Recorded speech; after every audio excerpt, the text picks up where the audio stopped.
شروع اللہ کے نام سے جو سب پر مہربان ہے، بہت مہربان ہے۔ یہ ایک سورت ہے جو ہم نے نازل کی ہے اور جس کے احکام کو ہم نے فرض کیا ہے، اور اس میں کھلی کھلی آیتیں نازل کی ہیں تاکہ تم نصیحت حاصل کرو۔ زنا کرنے والی عورت اور زنا کرنے والے مرد دونوں کو 100 کوڑے لگاؤ، اور اگر تم اللہ اور یوم آخرت پر ایمان رکھتے ہو تو اللہ کے دین کے معاملے میں ان پر ترس کھانے کا کوئی جذبہ تم پر غالب نہ آئے۔ اور یہ بھی چاہیے کہ مومنوں کا ایک مجمع ان کی سزا کو کھلی آنکھوں دیکھے۔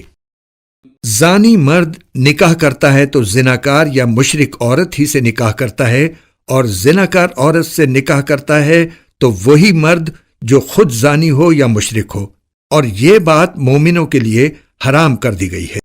اور جو لوگ پاک دامن عورتوں پر تہمت لگائیں پھر 4 گواہ لے کر نہ آئیں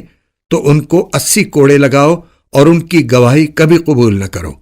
اور وہ خود فاسق ہیں۔ ہاں، جو لوگ اس کے بعد توبہ کر لیں اور اپنی اصلاح کر لیں تو اللہ بہت بخشنے والا، بڑا رحم کرنے والا ہے۔ اور جو لوگ اپنی بیویوں پر تہمت لگائیں اور خود اپنے سوا ان کے پاس کوئی اور گواہ نہ ہو تو ایسے کسی شخص کو جو گواہی دینی ہوگی وہ یہ ہے کہ وہ 4 مرتبہ اللہ کی قسم کھا کر یہ بیان دے کہ وہ بیوی پر لگائے ہوئے الزام میں یقیناً سچا ہے، اور 5ویں مرتبہ یہ کہے کہ اگر میں اپنے الزام میں جھوٹا ہوں تو مجھ پر اللہ کی لعنت ہو۔ اور عورت سے زنا کی سزا دور کرنے کا راستہ یہ ہے کہ وہ 4 مرتبہ اللہ کی قسم کھا کر یہ گواہی دے کہ اس کا شوہر اس الزام میں جھوٹا ہے، اور 5ویں مرتبہ یہ کہے کہ اگر وہ سچا ہو تو مجھ پر اللہ کا غضب نازل ہو۔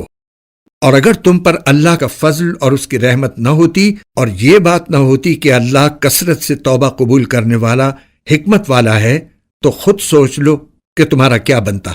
قرآن کے خوبصورت اور ایمان افروز اردو اور ہندی ترجمہ و تفسیر کے ویڈیوز کو دیکھنے کے لیے ہمارے چینل بیوٹیفل قرآن کے بھی کو لائک، سبسکرائب اور شیئر کیجیے۔